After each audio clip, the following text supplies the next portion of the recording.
ভিডিওটা খুব গুরুত্বপূর্ণ, অবশ্যই শোনা যাবেন প্রবাসীদের নিয়ে। আমি একজন প্রবাসী।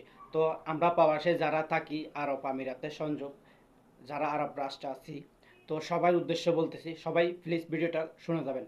আশা করি আমরা যখন মসজিদে নামাজ পড়তে যাই, এখন বিশেষ করে গরমকালে সব আরব আমিরাতে, আরব রাষ্ট্রের মধ্যে সব মসজিদে কিন্তু ফ্রিজ থাকে। হ্যাঁ, তাল্লা যা যেখানে পানি রাখে ফ্রিতে।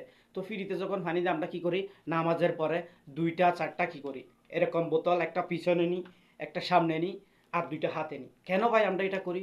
এটা কি বলে জানেন? আমাদের ক্ষতি, এটা এটা আমাদের বন্যায় হয়। বাঙালি হাইওয়ার, বাঙালি মুখ মাখি, বাঙালি আলী বাবা, তো এগুলো গালি দিতেছে। কেন ভাই আমরা এগুলো বন্যায় তালে ধরবো? অন্য রাষ্ট্রের সমস্যা নাই, ইন্ডিয়া নেক, পাকিস্তানি নেক, তারপর আপনার ইয়েমেনি নেক, মাসিরি নেক, আমাদের কোনো আপত্তি নেই। আমরা আমাদের দেশকে যাতে কেমন উচ্চ মাপে নিয়ে যেতে পারবো সেটা আমরা মাথায় রাখবো। কেন আমরা গালি শুনবো ভাই? এটা মাথায় রাখবেন। একটা প্রভাব আছে না, ফিরে পাইলে তর মেরে পকেটত লয়। তো আমরা ফিরে যখন হয় আমরা সব একসাথে নিয়ে যেতে চাই। কেন আমরা ভাই হাতে করে দুইটা আনি বা একটা আনি? কেন 10টা 5টা 4টা নিয়ে আসবো আমরা একসাথে? তাহলে অন্যের হকগুলো আমরা নিয়ে আসতেছি না? তাহলে এগুলো নিয়ে আমাদের বন্যায় হচ্ছে, আমাদের দুর্নাম হচ্ছে।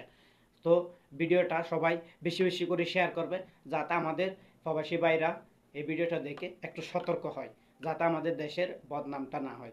বুঝছেন? ভিডিওটা সবাই প্লিজ শেয়ার করে দিবেন বেশি করে, যাতে প্রবাসী ভাইরা এই কাজটা না করে। ওকে, সালাম আলাইকুম।